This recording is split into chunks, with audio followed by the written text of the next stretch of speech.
Hi guys, before we proceed with the video, there's one thing I want to do a shout out to you guys. For those of you who are interested with buying either the Triton or the Outlander or the ASX, there are some great deals going on now. As for the Triton, if you pick the premium variants, you will get 6,000 cash rebate or 0.88% interest rates. If you are a Mitsubishi owner, you get an additional 3,000 ringgit cash rebate. If you are a pickup truck owner, you get an additional 2,000 ringgit cash rebate. Now, don't look at that 0.88% as something insignificant. Let's say if you opt for the normal 4x4 automatic variant, which is about 105,000, and your monthly installment is actually slightly higher than if you pick the premium variant at 0.88%. As for the Outlander, you get 2,000 ringgit of cash rebate, you get 2 years of free maintenance, and then you get 5 years of unlimited mileage warranty. As for the ASX, you get an over trade of 8,888 ringgit when you trade in your car. On top of that, you get 5 years of free maintenance and then 5 years of unlimited mileage warranty. Ladies and gentlemen,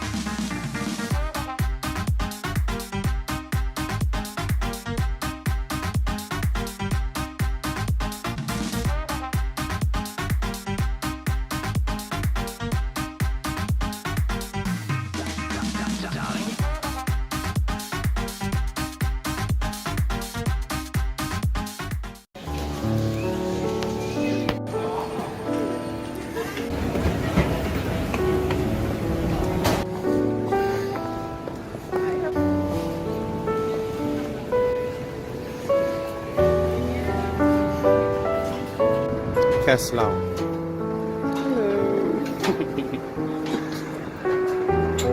So it's been 13 or 15 hours since we are flying. At first when I spotted this I was a bit worried that I thought it's a dent, but apparently all of them, these small planes designed is like that. So yeah, preparing, but we're excited. Two of them are over there. And another short flight, and we'll be in Sweden.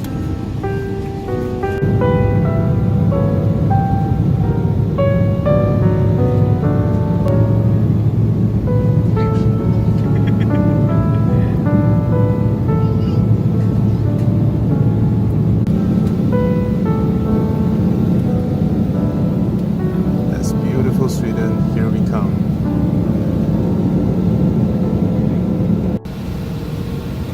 Coming through this arm slides.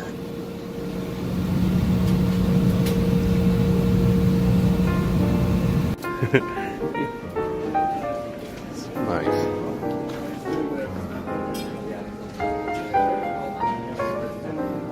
Yeah, the first thing we see are Antilles. So we're at Gothenburg Airport, home of Volvo.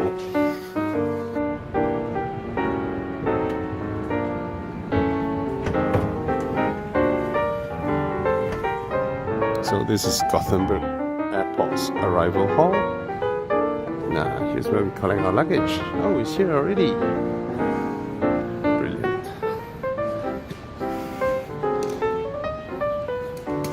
Come. Alright.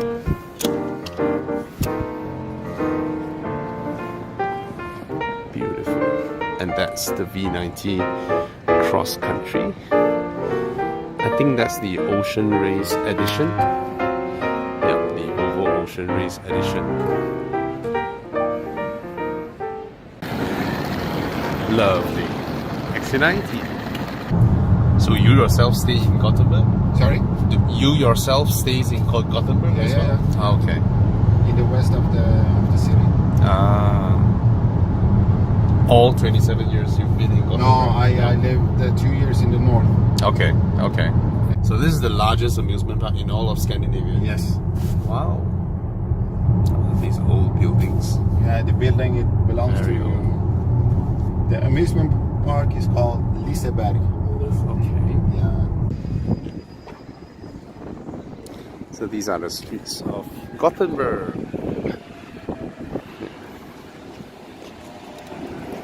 electric trams, wide pedestrian walkways, low curbs. I never understand why Malaysia likes to build high curbs that will destroy your wheels and all that. Here, all their curbs are almost non-existent. Very nice. Why are we kind of practical and stuff like that, right? Everything has to do with where you come from. Yeah. So you will see a lot of different coastal small villages here and there. You will be out on the sea. You will be out in places you never dreamt of, and you have never. I mean, if you don't know those places, you will never get there. Energy production. So there's no wind at all. Nope. Wow. I rarely see one that doesn't move. That's true. Yeah, the wind turbine. Heading up north.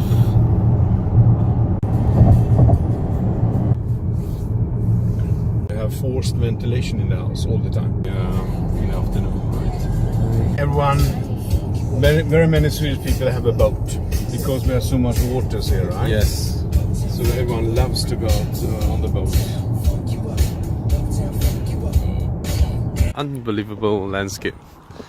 So this place was covered in snow early this year. Can you imagine that? Such diversity. So this is where they will park their cars, bring out their boats, and go sail. Lovely.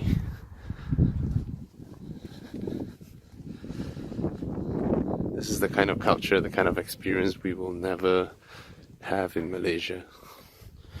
Very different. Another maybe a strange thing, you see, Swedish people love to have their flagpole. Yeah. All over the place. It's nice. I noticed the shop fronts, they don't put up those neon signboards and all that, but they put flags. Yeah. Yeah.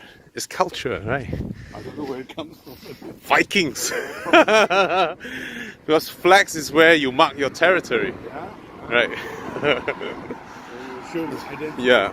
This is my restaurant. Yeah. You are the same kind of guys. What a beautiful place. Imagine staying here. Right? These apartments. And then you can just head on to the beach. No, they are not as lucky as us. They don't have like a sandy beach. Because the landscape here is mostly granite and rocks. Yeah. And a very shallow shore. But it's beautiful. The sea is beautiful. I mean, they take care of the environment really, really well. So it's a lovely place. Beautiful, beautiful houses. And they're very unique. Never seen houses like these in Europe. Yeah. So most of these houses have very light furnitures, and they tend to use white a lot, mostly because in the winter everything will be dark. So that's why most people prefer light colored furnitures, light colored facades and all that, because during the winter it's just dark. So very, very interesting insights that we learned here. Yeah, beautiful, beautiful. Very, very unique. I've never seen these type of architecture. And the way they look like that is because they're not built with zinc boards right here. These are wood, and all this to allow for the expansion and all that. Very unique, very, very nice. So all these houses are like that. It's just everyone has the same thinking, the same taste. You know, they want light color, and then maybe in the bedroom they'll have more red or bursting blue garnishes to light up the house. It's fantastic. And people don't put curtains, you know, there's no fear of people seeing inside your house, but they want to let light in, and I think for them to leave their windows open they're doing us a favor because every little glimpse that we get inside the house is something nice.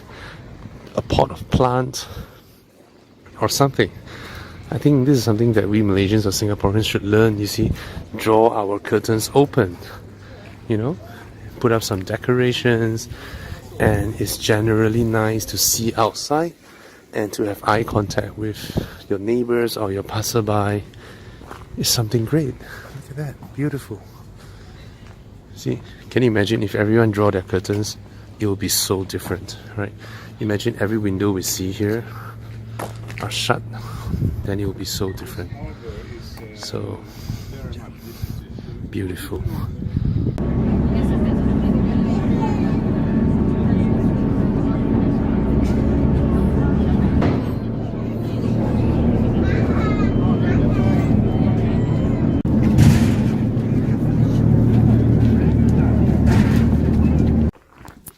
So this is the castle perched on top of this island. So this island and the nearby waters used to be a fishing village. And wow, this is a pond, but those algae is on top. So this is a few hundred years old. Look at that, the granites, the doors. Wow. So this is like a defense outpost for this township. And can you imagine that? Lovely. Amazing thing with all this old castle is, I don't know, maybe it's the sheer scale of the entire wall. It makes it look taller than it is, because this is like what, 5-story height buildings, but it just looked that much more amazing when you're standing in front of it. So see, this is like the natural granite, and maybe they chip off the stones and lay it on top, and it just feels so amazing.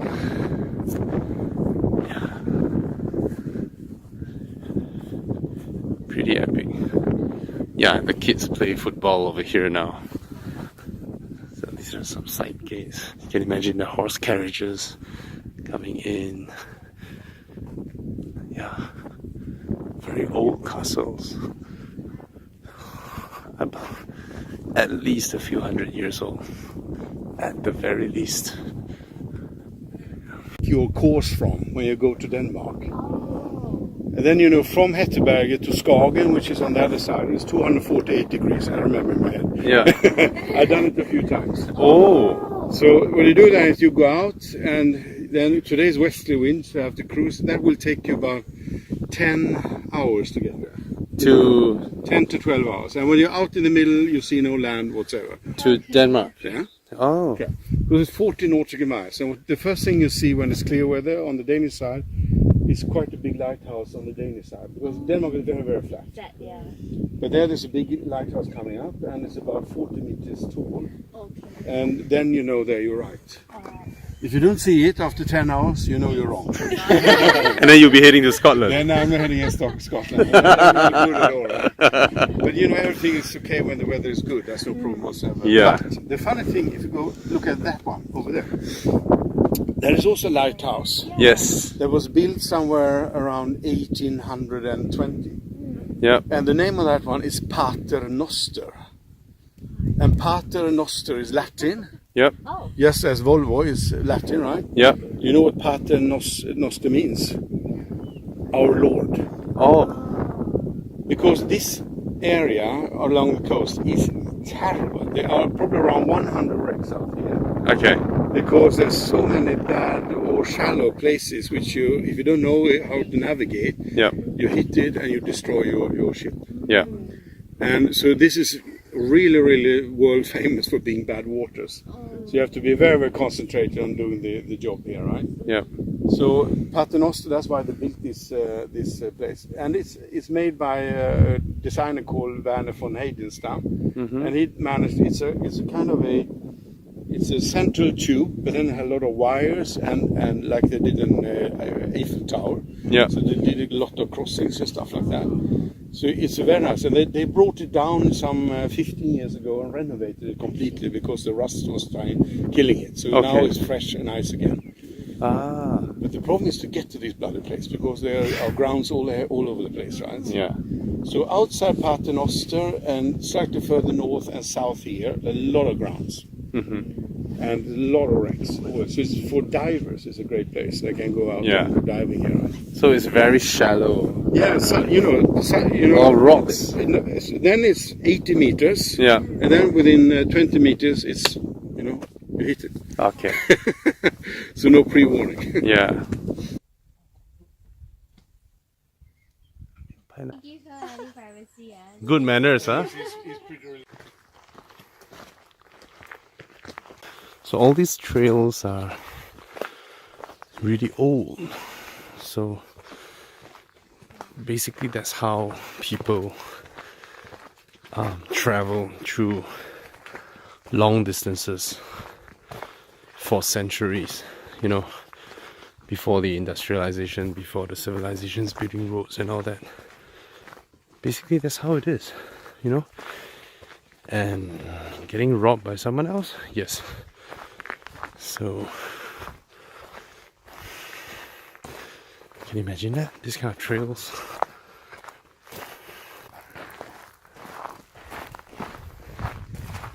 That's the entrance of the castle. There's some cannons over there, some cannons over there. Oh, they have a party in here. Wow, this looks just like those movies. When you enter the castle wall and there's like a township over here. So nice. So look at that old building over there, this yellow one. Right, it's built a while ago. And beautiful place. This is the oldest tree on this island. It's 250 years old. Yeah, it's still going strong. So it's such a beautiful place. I mean, this place doesn't look like the Sweden that we know. Look at the architectures of this island. It's just so unique. Look at that. I'm so glad we visit here because it's just so unique.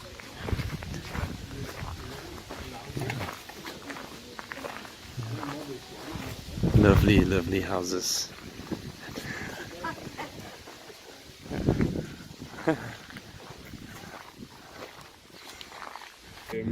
Look at the sea here. Look at the sea. It's clear, right? So this is basically That little holiday house used to belong to one of Volvo's MD, and then he sold it and moved it to UK. He moved to UK.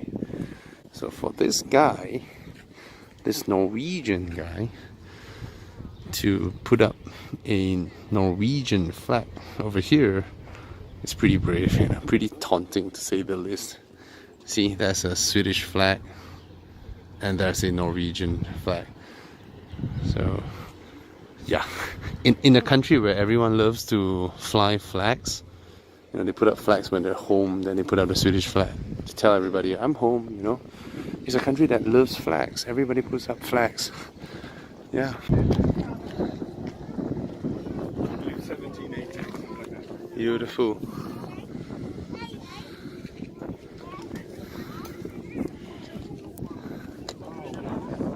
What a beautiful place. And then they have this springboard over here for anybody who wants to jump. Yeah. Oh. The kids are the bravest. Yeah. They don't know the danger. No, exactly. It's fun to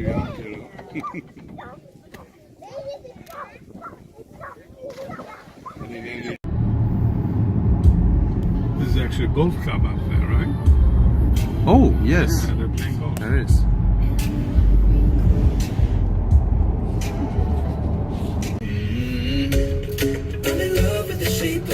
Beautiful. We're gonna miss it. Yeah, they dropped them. A good film on YouTube called Midsummer for Dummies. Look up that one. Midsummer for Dummies. You will see how crazy we are, right? It's really extraordinary. So is it a celebration that follows the calendar date? It's always the Friday on the 3rd week of June. Third week of June, Yeah. Friday. Yeah. I see.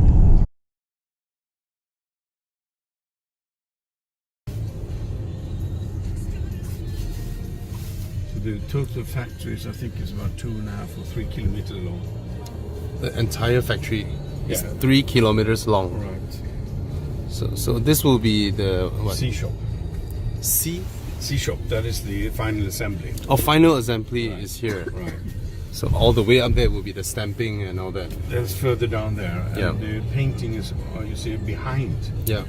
You see a chimney over there, right? Yeah. And there's a huge factory there where we do all the paint. It was a waterborne paint, so there Oh, are right. no solvents, no whatsoever, right? Yeah. And this will be the employee parking lot. Yeah. Ah. Part of it. Yeah. Because here you have even more, right? Yeah. So how many employees does Volvo employ in Gothenburg? I think it's around, if I remember correctly, it's around 20,000 people. So. Oh. 20,000. So I guess a new outlet then, right? Volvo retail environment, the new way. Build. See the old P1800? Oh, the P1800. Nice. And that's the XC40 on top. Lovely. Lovely. Oh, that's the V60. Meeting center, convention center, where we are. And has a conference room. There's a, Volvo bubble. correct. Cute. And that is the headquarters sitting over there. So Yeah. Samuelsson and the guys are sitting there. Oh, they're renovating the entrance. They are renovating it all over the place, right? Yeah. So I will take you. Up in this building, you see only part of it, but this is the Volvo IT. So all IT. So large part, all the computer rooms are down 50 meters in the ground, Oh. and it's had power backups and stuff like that, right? So you only see the top of it, right? I think in this new white building, the Polestar will be sitting, or if they're not already there, I think they might be there. Polestar's new building. Right. Ooh. Nice.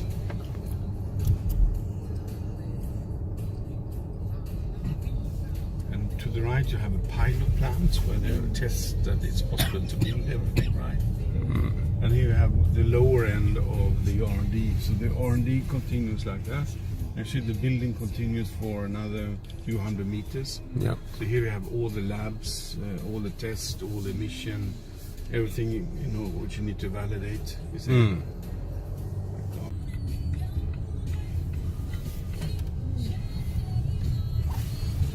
Lovely. See, we have charging places on. So there we are. Keep This a is part the of the. natural Yes. on-site. Yes. So this is the canteen, and they make use of the natural wall from the rock, and to integrate.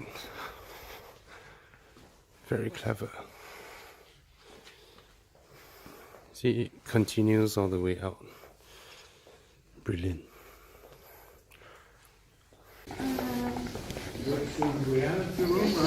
Oh. Okay. We have as well like a room where you really can sit and look. This is more just the scale that you can look at. Started 1927. We care about people. That's there, and that we will always keep. So there we're not different, not unique. That's something you have to have. This is what very many people think of when we say Scandinavian design. That's true, but it can be a cliché. And what we would like to do, to twist it, is to work instead with Scandinavian lifestyle, that how we live and who we are creates the new way of designing, because we need to create the new way. What is Scandinavian design for Volvo in the future? So, what makes us different? It's really this, that we live up here in north, where it's super cold winters and really light, beautiful summers. It's kind of hard, and as well, I think what we have understood is now, when the world is starting to be very overpopulated, that the open spaces and all the nature we have up here, you think about why you design things as you do. But it's so interesting when we had to really look at ourselves and try to really understand and capture what is Scandinavian design, and to see why do we design as we do, and it has so much to do with your culture. So we have it very much in us, but as well in this department we are very many different nationalities. So of course we have to tell everyone the base of the Scandinavian design, so we all design in the same direction. Very important. Yeah, we come back to in nearly everything we do. The form, the color material, even photo, lifestyle collections. This is really our base. This is like the base in Scandinavian design. The long-lasting, confident and calmly powerful, we say. Intelligent. It should not be conservative. It should be rich and natural. We say as well, not trying hard, too hard. What we mean is that it shouldn't look like you are too eager. It should be confident. It should just be there, sit there. Great proportions, and as I said, it's really the essence of Scandinavian design, and it's a lot about craftsmanship. So here, why we choose these pictures. The color and the feeling of the humanity, but still very upgrade and powerful as well. So the combination there. Then we have another theme, Scandinavian Active, which is about extending the outdoor, distinction, clever functionality, celebrating new materials, embracing tomorrow, we say, technical solutions, and premium sports. And this part, Volvo has always been very good at. I think we were the first with the cross-country cars, actually, and the XC cars in the segment, I've heard, yeah. So, and this is kind of very natural for us, because we are living up here in north, where the cars have to be durable. So we design this kind of easily, but what we have tweaked now a little bit with our cars is that it's a little bit more technical, and we also look into fashion, streetwear, functionality, but the combination, and as well, this really interesting architecture, and so it should be really looking forward. As well, we have motorsports and things. So, I mean, we work with R design expressions. So this is like carbon fiber, interesting ways of using color materials. When you turn, this is part of a bike. When you turn this up, you don't see the orange, but you see it in some angles. So this kind of really, interesting solutions. So really this connection to the nature, and also what we want to do with this car is to enhance the feeling of what you are able to do when you have these cars. Like, you might sit in the office 300 days a year or 350, but you dream of being out there diving, and we want to give that feel that you. With the Swedish, we work with the Scandinavian different expressions. So, for example, I don't know if you know, like Marimekko, these kind of really vivid, big patterns, lots of colors, color contrasts, that's also coming in. So here we talk about attainable luxury, expressive premium, inspired by contemporary arts. It's very fashion driven, it's a lot about proportions, exaggerated proportions, it's charming and emotional. So it's not this calm, it's much more emotional and in another way.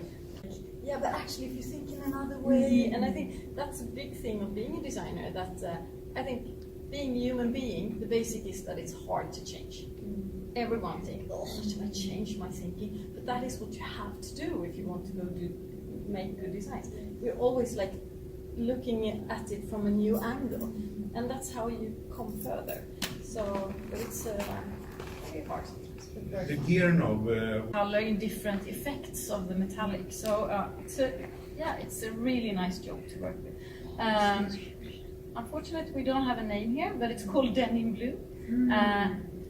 And unfortunately, as well, this picture doesn't make this color right, because this is a beautiful color on the car. But you can see it in Malaysia, I think, when you come back. Denim blue. It's inspired of a really beautiful leather jacket from Acne, actually. But this looks harsher. We also put this kind of wood on really exclusive houses. So, the interior here we made in this car. We have the complete black charcoal interior, of course, to give a sporty expression. We also have a complete blonde interior, and then we call the light blonde because we thought that's fun. Yes, it is. Yeah, and so we have that in a complete light interior. We also have it with charcoal carpet because it can get dirty. Then it doesn't look as elegant, but more usable. You can have it like this as well, but we use the light accent as an accent, or the light color as an accent in a dark environment. Then it's get even more sporty, I would say. So for white leather, it's actually very hard to maintain. So how do you come to that during design? So we are not allowed to do too light stuff from the beginning. We talk a lot about that it gets dirty, but we try to come around it. Now we have a really good clean kit that we send with the customer, so you can clean it off. Yeah. And I mean, I have a white sofa at home. I know that one will get dirty, so I think the customer has to. Very appreciated. Media has written a lot, and people love it. So I have that in my car. I love it. It's a textile. We're gonna work much more with textiles here in Volvo. it's tweed. That's Yeah. like very Chanel inspired. Yeah, kind of. Yeah. But also in Europe, I don't know how. It has also kind of a 60. This is the accent color that you have, and this is how we work. This is like inspiration for the leather when we do that. So like fashion or product design, but in a more enhanced way. And here we have another deco. Nice. Anybody commented on? Okay. Another accent called. That one we have already in, but we use that again. More fashionable color, but it also looks very sporty when you have like the black roof, the textile, the black textile, and this as an accent. It becomes very sporty. And this is the smoked larch is called now. So that wood you would have as well, and that's also without lacquer. It's the natural wood you see. And larch is a kind of common wood here in Sweden. Well, we want to work with mostly, as much as we can, with Scandinavian woods. And I don't know if you remember, but we had a new red pigment, and that exploded the whole factory. So we had to change that color. So we are so happy that we succeed in making a really red color, because that's super tricky. But it looks great on the car. We have changed here as well on the inscriptions. You saw that we had chrome around the windows. Here we have now painted black instead, so it's more sporty. Also here in the grill. Here we will also launch this in the crystal white. So this contrast with the black and the white is very sporty and elegant. Here instead we have now, I don't know if you, this is the new R design upholstery. Ladies and gentlemen,